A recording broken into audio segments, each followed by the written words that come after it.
하나 저 태양이 숨져버려둔 뒤에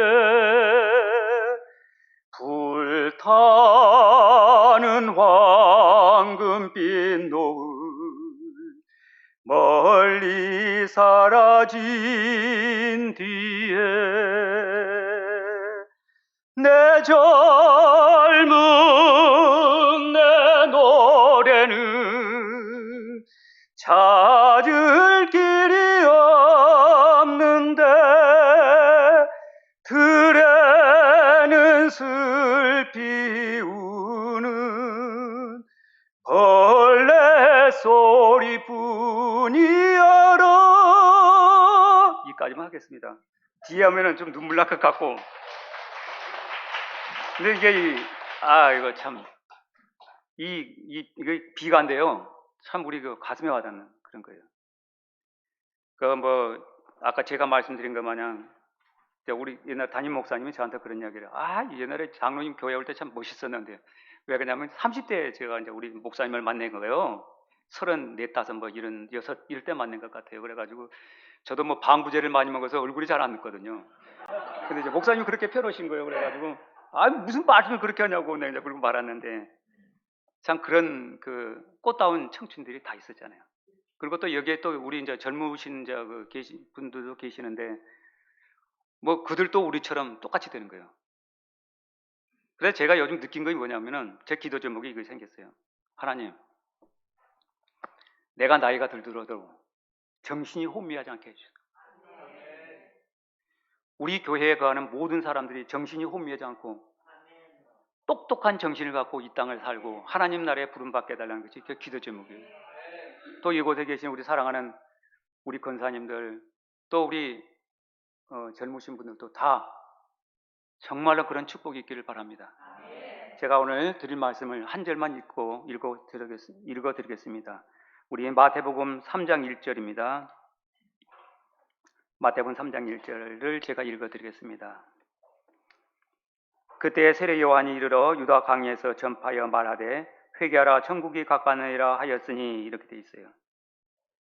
또 7절을 보면은 3장 7절 보면 요한이 많은 바리새인들과 사두개인들이 세례를 베푸는 데로 오는 것을 보고 이르되 돌사의 자식들아 누가 너희를 가르쳐 임박한 진노를 피하라 하더냐 이까지입니다.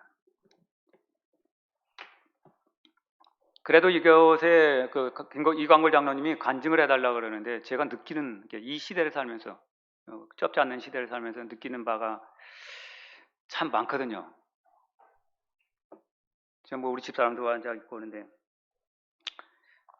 참 누구든지 자기가 손에 쥐고 있는 것이 자기 거라고 생각하면은 참 슬픈 것 같아요.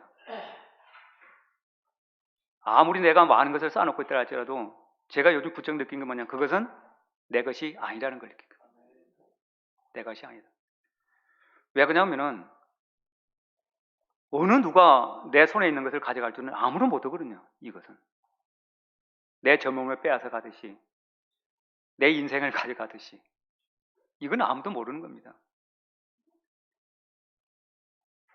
그런데 많은 사람들이 자기가 가지고 있는 것, 자기가 쌓아놓고 있는 것을 다 자기 거라고 생각을 해요. 근데 그게 아닌 것 같아요. 제가 요즘 부쩍 느끼는 게 그거예요. 아무리 내가 가지고 있다 할지라도 그것은 내 것이 아니다. 하나님의 것이거나 아니면 하나님의 은혜를 입은 사람의 것이다 라고 제가 그렇게 생각을 합니다. 그 며칠 전에 어젠가 이제 우리 세종을 갔다 왔었어요. 그래서 우리 디도를 만나고 왔는데 디도가 이제 그 이야기를 해요. 자기가 죽을 뻔했대요. 영국에서 죽을 뻔했다는 거예요. 그래서 왜 그랬는데 그러니까 하늘에서 비가 내려왔는데 진짜 어떻게 할 바를 모르겠다는 거예요. 이거 영국에가 그렇게 쏟아졌나 봐요. 그러면 뒤에는 차가 오지 야단났다 그래서 자기가 운전대를 잡고 기도를 했다는 거예요. 하나님 한 번만 살려달라고. 그 얼마나 절박했으면 그 기도를 했겠어. 그래서 내가 이제 마음에 생각하기를 그래도 헛기우지는 않았구나. 사람이 위기에 닥치니까 119를 부른 건 아니고 그래도 하나님한테 살려달라고 했다는 그 자체가 참 그래도 앞으로 희망이 있고 비전이 있다는 그걸 느끼는 거예요. 근데 여기에 계신 그 여러분들이 잘 아시겠지만은 우리 밖에 나가서 저기 세상 친구들 만나면 그 이야기를 해요. 와, 너는 왜 교회다가 11조를 갖다 내냐고 막 그러는 거요. 어? 그거 모아봐라. 돈이 얼만데. 니 몇 년 다 있냐? 막 이러지. 친구들 그렇게 이야기를 하는 거예요. 그래서 야, 네가 내는 거이고 내가 그거 무슨 상황에서 내가 건다고 거지가 됐냐? 아니면 애를 못 낳냐? 야, 니하고 나하고 뭔 차이가 있어? 물어보는 거예요. 니 밥 3끼 먹지? 그렇대. 나도 3끼 먹어. 그래, 2끼도 이제 밥맛이 없으면 2끼도 먹는데, 그래, 제가 그러잖아요. 많이 가진 사람이야, 뭐, 지가 많이 먹어봐야 하루에 4끼도 먹겠어요? 근데 사람은 3끼만 먹어도 살고 2끼만 먹어도 온전히 살 수 있는 거예요. 이제 우리 친구들이 이제 계속 그러는 거죠, 저한테. 그래서 내가 이제 그 이야기를 하는 거예요. 내가 거지가 됐냐? 니한테 구걸을 하냐? 근다고 내가 애를 못 놓고 사냐? 내가 집이 없냐? 응? 근데 그런 이야기를 이제 우리 친구들하고 간혹 나눠요. 근데 저는 사실 실질적으로 참 빈들 같은 아주 막 진짜 산만 있는 산골에서 자라가지고요. 어디 나가노 그런 건 제가 겁을 잘 안 내는 사람이에요. 그냥 진짜 굶고 배고프고 그런 걸 제가 겁을 안 내요. 저 좀 무지막지하거든요. 왜 그러냐면은 이보다 더 험악한 세월을 살아왔기 때문에 그건 우리 사모님 말을 빌리면 아무것도 아니에요. 아무것도 아니거든요. 근데 간혹 이제 우리들은 항상 이제 참 마음 아픈 것이 뭐냐면은 매일의 양식 때문에 그렇게 고통을 겪고 호소하고 살잖아요. 근데 이제 여기 이제 우리 계신 분들도 잘 알겠지만은 세월이 가고 하나님이 믿음을 돈독히 하고 그곳에서 축복을 해주면은 밥 굶고 사는 사람은 아무도 없게 되잖아요. 비록 출발은 힘들고 어렵고 그러지만은 어느 만큼 세월이 가면은 자녀들도 다 이렇게 제 갈 길 가고 그러면은 내가 좀 먹을 거 없고 입을 거 없으면 누가 줍니까? 나라가 주지 않습니까? 나라가 주잖아요. 나라가. 내가 죽게 생겼으면은. 그래 잘못되면 이렇게 텔레비에 나와버리고 신문에 나오면은 국가의 유심이 뭐가 되는 거예요? 내가 죽었다는데, 굶어 죽었다는데, 이 풍족한 대한민국에서. 저는 그런 생각을 하거든요. 그래서 참 내가 항상 하나님 앞에 죄스러운 거예요. 이런 일용할 양식 때문에 맨날 고통을 겪고 호소를 했다는 것이 굉장히 죄스러워요. 그러니까 욥에 보면 뭐라고 나옵니까? 내가 적신호 나왔은즉 또한 적신호 돌아갈 거라고 그랬어요. 벌거벗고 나와가지고 이 땅에서 내가 다시 벌거벗고 돌아간 거라고 그랬어요. 우리가 잘 아는 알렉산더라는 그 왕이 있었잖아요. 세계 정복을 진짜 엄청난 세계상을 정복하고 산 사람이 알렉산더예요. 근데 알렉산더가 젊은 나이에 죽으면서 이제 사이드적으로 나오는 얘기예요. 유언을 한 거예요. 알렉산더가 내가 죽거들랑 관 양쪽에 구멍을 뚫어서 빈손을 나오게 만들어 달라고 알렉산더가 그렇게 한 거예요. 그래서 추종자들이 알렉산더의 관을 메고 오면서 양쪽에 구멍을 뚫어서 손을 양쪽에 내는 거예요. 근데 알렉산더가 이제 하는 의미가 뭐고요? 사람이라는 것은 항시 빈손이에요. 빈손. 그동안 내가 정복해놓고 내가 뭐하는 모든 것은 누가 다 가져가? 나의 추종자들 다 가져가는 거죠. 자기가 갖고 아무리 철학을 호령하는 알렉산더라 할지라도 자기가 갖고 갔습니까? 아무것도 가져간 거 없는 거예요. 이거이. 우리 다들 그렇잖아요. 아무리 왕이 되고 뭐가 되고 로마의 무슨 왕이 됐다 할지라도 자기 거 갖고 갔다는 왕은 아무도 없어요. 아무도. 제가 그런 걸 생각해 본 거예요, 지금. 근데 더 기가 찬 건 뭐냐면 세상에 어떻게 이 땅에 나면서 죽으려고 난 사람 봤어요? 자기 자식이 죽을 거다. 요놈 죽을 거라고 놓은 자식이 어디 있어요? 아무도 없잖아요. 사랑하는 자식을 안고 이놈은 죽을 거다라고 생각하면 얼마나 기구하겠어요. 그 인생이. 그런데 우리의 믿음의 대상이 되신 예수 그리스도는 어떻게 됐어요? 마리아가 그 아이를 안고 어떻게 해요? 이 아이는 죽을 거다. 이 아이는 죽을 거다. 참 어떻게 부모 입장에서 보면 눈에 넣어도 안 아픈 자식이잖아요. 그 아이가 죽을 거라고 생각하고 십자가에서 죽을 거라는 그런 예언을 타고났는데 참 기구한 거예요. 그런데 우리는 그렇지 않잖아요. 우리들은 다 어때요? 잘 될 거다. 이놈은 복 받고 살 거다. 나보다 더 화려한 삶을 살 거다라고 다 그렇게 생각하고 살잖아요. 그럼 마리아나 예수님에 비해서 정말 우리들은 축복받고 사는 사람들이에요. 자식을 낳아도 희망이 있고 소망이 있잖아요. 그런데 예수님의 엄마는 어떻게 됐어요? 희망도 없고 소망도 없는 거예요. 메시아로 이 땅에 와서 저 아이가 죽을 거란, 아주 기곡에 죽을 거란. 또 세례 요한의 엄마는 어때요? 똑같은 입장인 거예요. 세례 요한 별로 그 30년 이상의 세월을 살지만은 그렇게 화려한 삶은 세례 요한이 살지를 못했어요. 그 와가지고 메시아의 길을 예비한다 그래서 광야에 가가지고 일도 못하고 맨날 가서 메뚜기 오고 석청이나 먹고 앉아있고 그리고 하고 한다는 것이 그냥 세례나 주고 있고 뭐 그런 거 일을 하잖아요. 그리고 그거 인생이 어떻겠거나 세례 요한 인생이 그냥 목이 잘려 죽잖아요. 근데 그것은 이미 세례 요한의 엄마나 아빠가 다 알고 있는 사실이에요. 그러면 여러분의 품 안에 있는 자식이 만약에 그럴 거라고 생각하고 믿고 산다면은 참 얼마나 가슴 저리고 아프겠어요. 우리가 이런저런 상황 성경에 비춰서 생각했을 때 현재 내가 있는 삶이나 또 여러분이 처해 있는 삶도 누구도 불행하다, 참 비참하다라고 생각하는 사람은 좀 그래요. 왜 그렇습니까? 우리 예수님의 삶이 그랬고 우리가 오늘 읽은 세례 요한의 삶이 그랬기 때문에 그런 거예요. 그러면 보통 우리가 생각할 때 우리가 예수 그리스도를 믿고 하나님을 나의 아버지로 부르면은 다 편안할 거라고 생각하고 사시는 거예요. 그런데 그게 아니잖아요. 우리는 다 뭐라고 해요? 우리는 광야에 산다, 광야. 오늘 세례 요한이 나오면 광야. 광야가 뭡니까? 힘들고 어렵고 위험하고 사기꾼, 멍꾼, 꾼꾼들이 막 모여 사는 것이 광야, 광야. 광야에 산다 그랬어요, 우리를. 그 광야는 어때요? 내 마음대로 되는 거 하나도 없고 너무 힘들고 어렵고 너무 고통스럽고 또 어떤 때는 죽고 싶고 이 광야의 삶이 그렇거든요. 그래서 우리를 광야라고 얘기해요. 그런데 이스라엘 사람들이 기적을 체험하고 그 다음에 거기서 여호와 하나님 계시를 받고 살았지만은 그 사람들도 다 우리와 같은 삶을 겪고 살잖아요.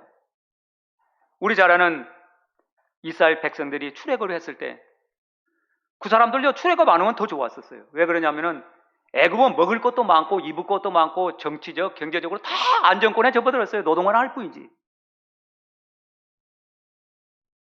그런데 그들이 여호와 하나님의 명령에 따라서 애굽의 화려한 모든 것을 다 버려버리고 430년 몇십 년 사는 삶의 터전을 다 갖다 버려버린 거예요.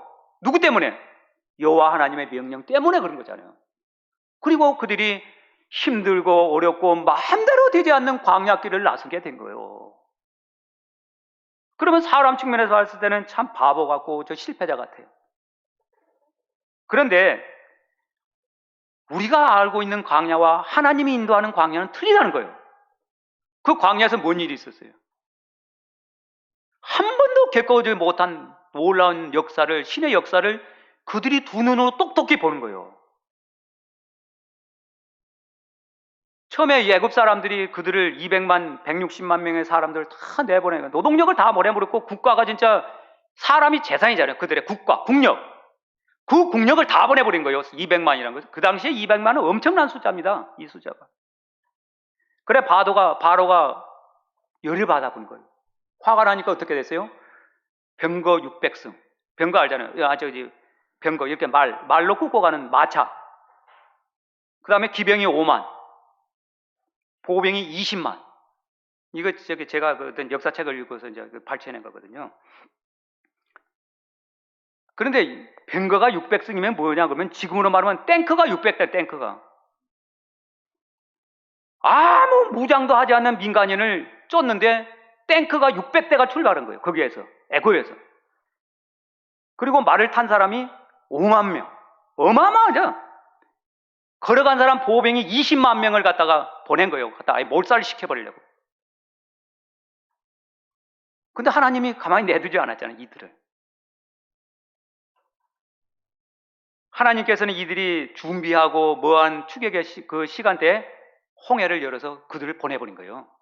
강을 건너게 만드셨잖아요. 이 강을 건네는 것은 누구에게만 허락된 거예요? 이스라엘 백성들에게만 허락한 거예요. 이건 하나님의 복이거든요. 그런데 애굽 사람들한테는 이것이 허락되지 않는 거예요. 왜? 그들은 이러한 하나님의 축복을 누릴 만한 자격이 없기 때문에 허락지 않는 거예요.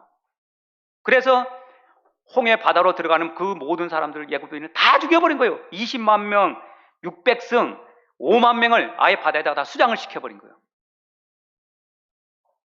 이러한 역사를 그들이 보잖아요. 광야에서, 세상에서. 그것만 그렇지 않습니다. 아무것도 없는 광야에서 뭘 나게 하는 거예요? 하나님이 바위를 터뜨려서 생수를 나게 만드시고, 만나와 메추라기를 보내서 실컷 먹게 만들고, 그들이 하나님의 계약의 백성임을 알게 하고, 하나님의 축복이 아니면은, 하나님이 돌봐주시 아니하고 하나님이 그들 속에 역사하지 않으면 살 수 없다는 것을 느끼게 만든 거예요. 광야에다 몰아넣어서. 이러한 역사는 어디서 일어난 거예요? 애굽에서 일어난 거 아니에요. 힘들고 어렵고 고달프고 죽고 싶은 그 광야 속에서 이 엄청난 기적이 일어난 거예요. 이로보건대 하나님의 역사는 사람이 사는 곳에서 일어나는 거예요. 사람이 사는 곳에서. 하나님의 축복이나 기적이 우주에서 일어난 건 아니잖아요. 하나님의 백성이 있고 사람이 있는 곳에 하나님의 기적과 축복이 일어나는 거예요. 그럼 가나안은 어때요? 우리가 뭐 가나안은 젖과 꿀이 흐르는 땅이라 그러는데 그거 아니에요. 정말로 이것은 아주 위험한 곳이에요. 그 당시에 가나안에는 엄청난 군대가 있었고 잘 조직되는 왕권 정치가 있었고 문화가 있었고 기술이 아주 발달한 것이 가나안이었어요. 그런데 그 사람들이 들어가서 오는 것이 기껏 여리고성에 가고 뭐 하는 거예요? 그냥 소리 지르는 일밖에 안 했어요. 소리만 질렀어요.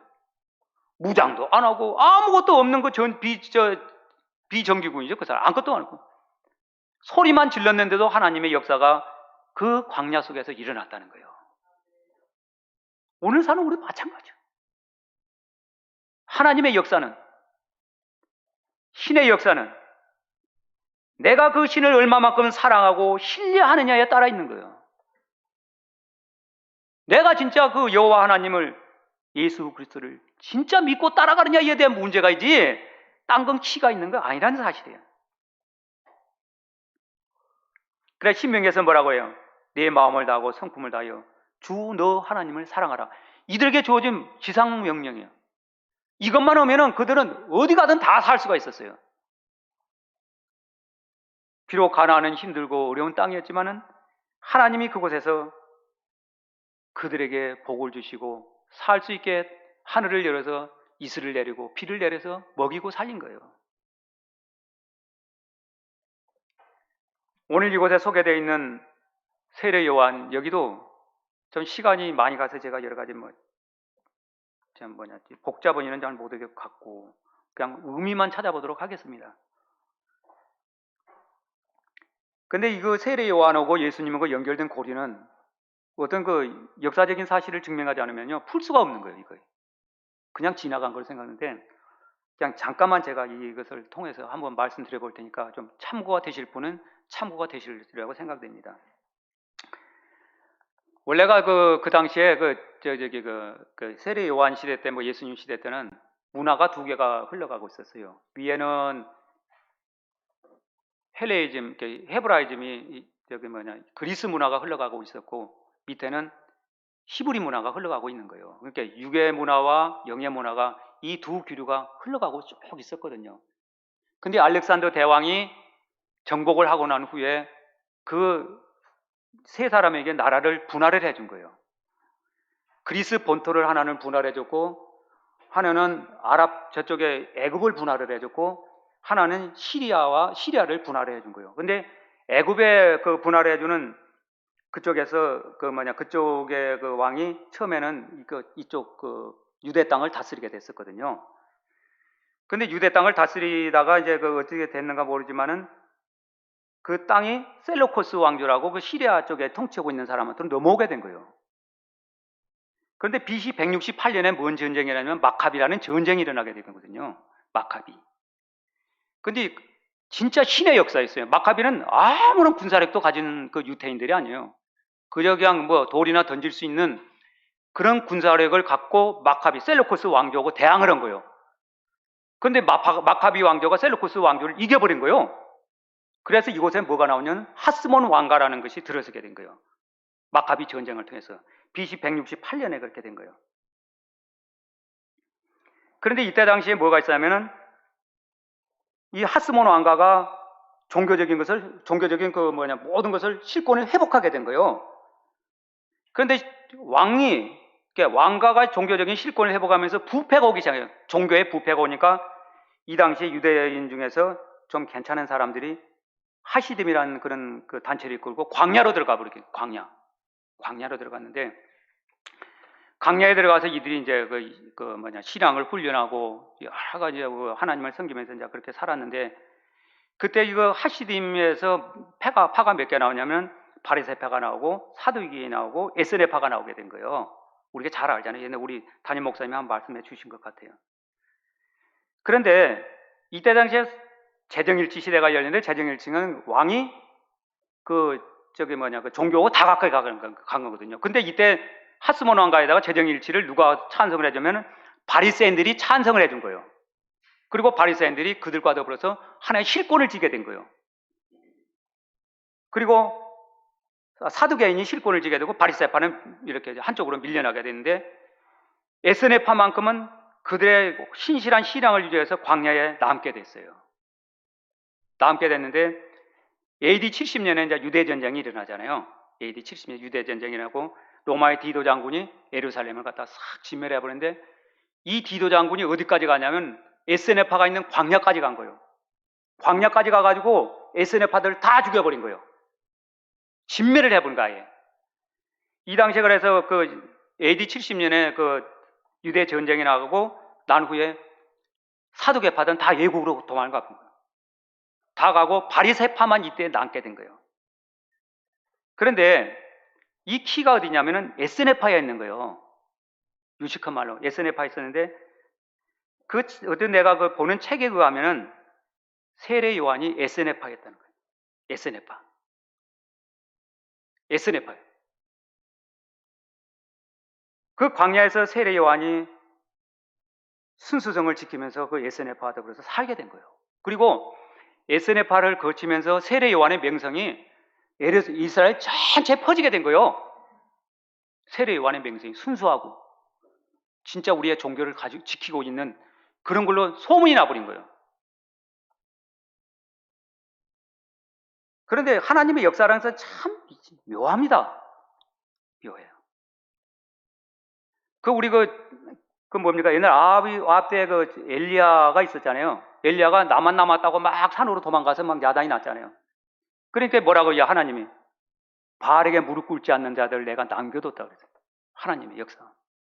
내가 남겨뒀다고. 여기도 마찬가지예요.